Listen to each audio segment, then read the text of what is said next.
Bonjour, on va réviser dans cette vidéo quelques concepts de suite géométrique et de série géométrique.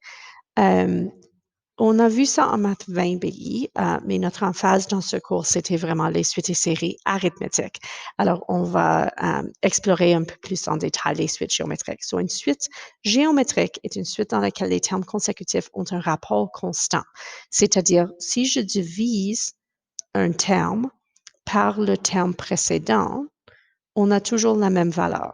Si je divise n'importe quel terme, terme,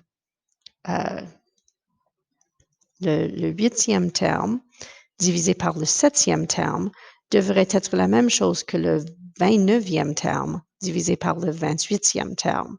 Et ça devrait toujours être R. R est ce qu'on appelle la raison géométrique. De quoi ça a l'air en pratique? Well, quelque chose de très simple, comme par exemple 1, 2, 4, 8, 16, 32, où on multiplie par 2 chaque fois. Si je considère 8 divisé par 4, 32 divisé par 16, dans chaque cas, on obtient 2. Donc, R égale 2.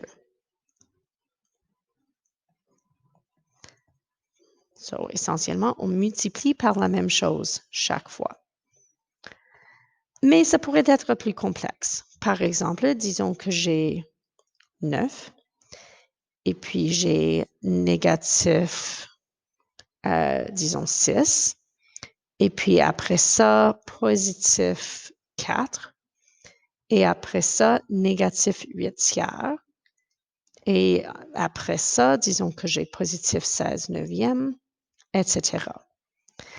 C'est pas immédiatement peut-être évident c'est quoi R, mais je peux quand même vérifier qu'est-ce que c'est en divisant. 4 par négatif 6, par exemple, c'est négatif 2 tiers. Et je vais vérifier, est-ce que 16 sur 9 divisé par négatif 8 tiers est la même chose? Well, 16 sur 9 fois négatif 3 sur 8, c'est effectivement négatif 2 tiers. Donc, notre valeur de R ici, c'est négatif 2 tiers. C'est par négatif 2 tiers qu'on multiplie chaque fois. Si je considère une suite où ça donne l'impression que je divise, par exemple, si je commence avec 130, divisé par 5, ça va donner 26. Divisé par 5, ça donne 5,2, etc. Alors, essentiellement, ce qu'on fait, c'est qu'on divise par 5. Au lieu de penser à la division ici, on va penser à la multiplication. Alors, je ne divise pas par 5, je multiplie par 1/5, ou bien en forme décimale, 0,2. La valeur de R, c'est toujours par quoi est-ce qu'on multiplie? Effectivement, si on définit récursivement cette suite, un terme est égal à R fois le terme précédent. Et si on vous donne la valeur de du premier terme, on peut déterminer tous les autres. Mais on préfère ne pas définir récursivement des suites. On préfère les décrire de manière générale en fonction juste de la valeur de n. Et à cause du fait qu'on fait la multiplication répétée, les suites géométriques sont représentées par des fonctions exponentielles. En général, le terme d'une suite géométrique, c'est le premier terme multiplié par R à la puissance de n-1. On multiplie par R n-1 fois pour obtenir le nème terme. Alors, si dans le premier cas que j'ai, on va faire un autre exemple. Alors, disons qu'on a un exemple où notre terme général est défini comme 3 fois moins 4 à la puissance de n-1. C'est-à-dire, le premier terme égale 3 et on multiplie chaque fois par moins 4. Le prochain terme va être moins 12. Après ça, on a 48. Après ça, 48 fois négatif 4, donc négatif 196. Oups, non, 192. etc. So, une fonction exponentielle. Ce qui diffère entre une suite et une fonction, so pour une suite, on a quelque chose comme Tn égale, je vais utiliser A pour le premier terme au lieu de T1, c'est juste un peu plus net, sans tous les chiffres partout. Et une fonction exponentielle, où on a, par exemple, y égale a fois b à la puissance de x, c'est surtout le domaine. N appartient au nombre naturel, tandis que ici, les nombres naturels strictement positifs. Alors, commençant à 1, incluant pas le 0. Tandis que pour la fonction x appartient à tous les nombres réels. À cause du fait que dans la suite, on limite nos exposants au nombre naturel, R peut être n'importe quoi. Tandis que pour la fonction exponentielle, on se limitait à b plus grand que 0, b n'égale pas 1. Alors, on avait des limites sur la base de l'exposant qui n'existent pas dans les suites. So, c'est les différences générales de ces deux choses. Mais essentiellement, les fonctions exponentielles où notre domaine, c'est juste des nombres naturels, sont des suites géométriques. On a aussi le concept de série.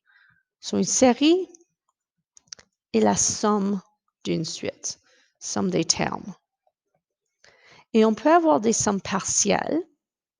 So, somme partielle sera la somme de nombres finis de termes.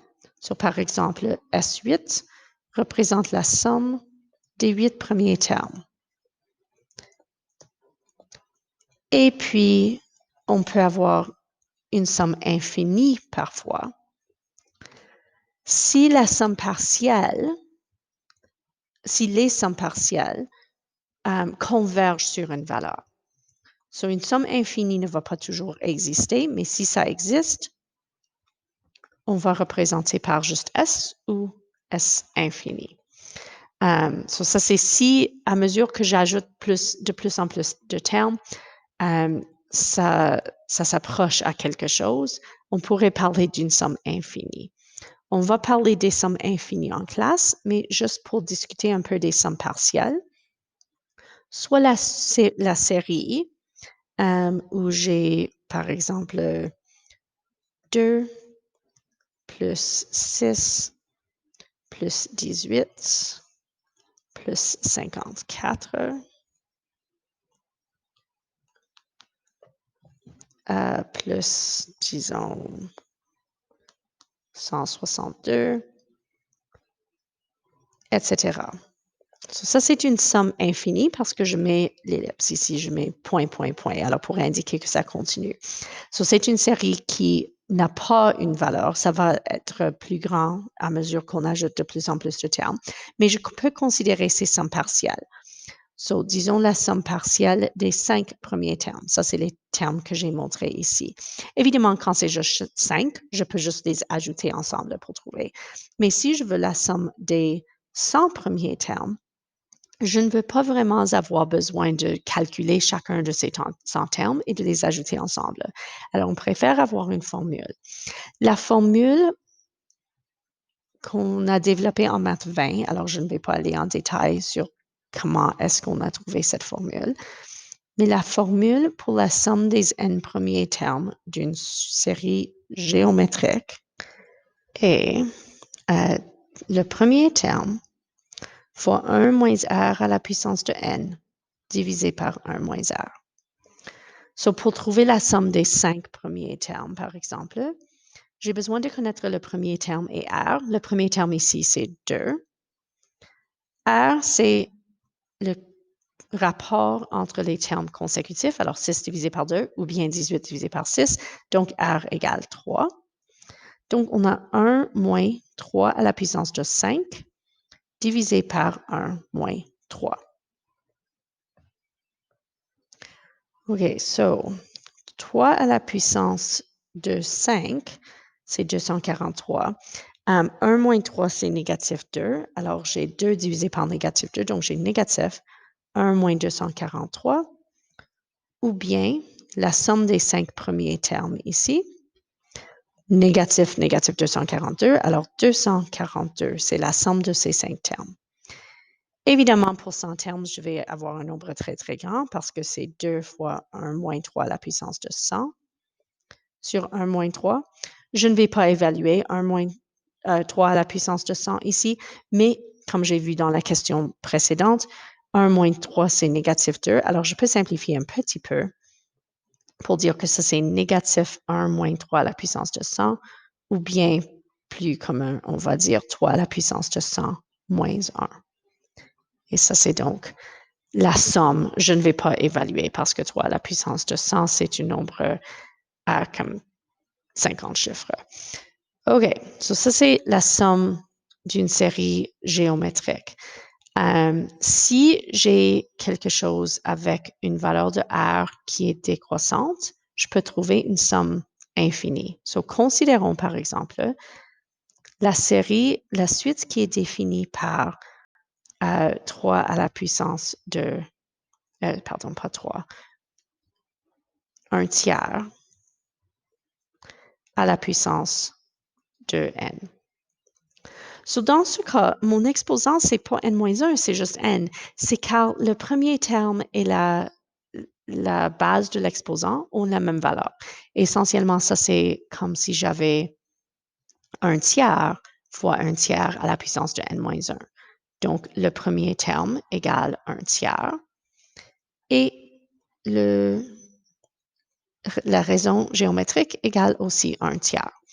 So, dans ce cas, ce qu'on a, c'est la suite qui commence par 1 tiers, puis 1 neuvième, puis 1 27e, 1 81e, 1 sur 243, etc. So, ça, c'est la suite. Si je veux considérer la série, si j'ajoute, je considère qu'est-ce qui se passe avec les termes de la suite. Ces termes deviennent très, très, très petits et s'approchent à 0. C'est là l'asymptote.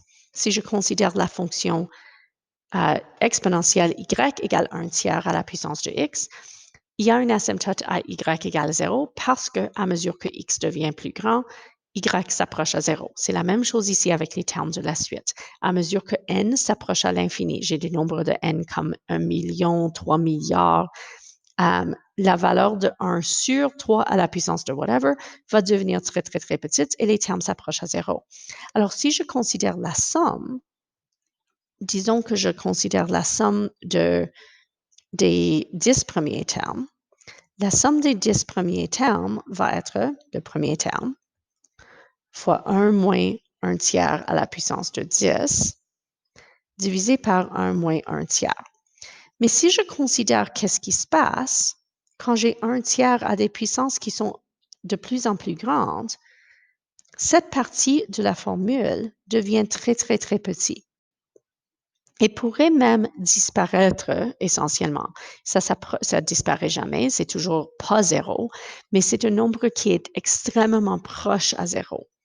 Alors, à mesure que n devient plus grand, Sn va s'approcher à une valeur particulière.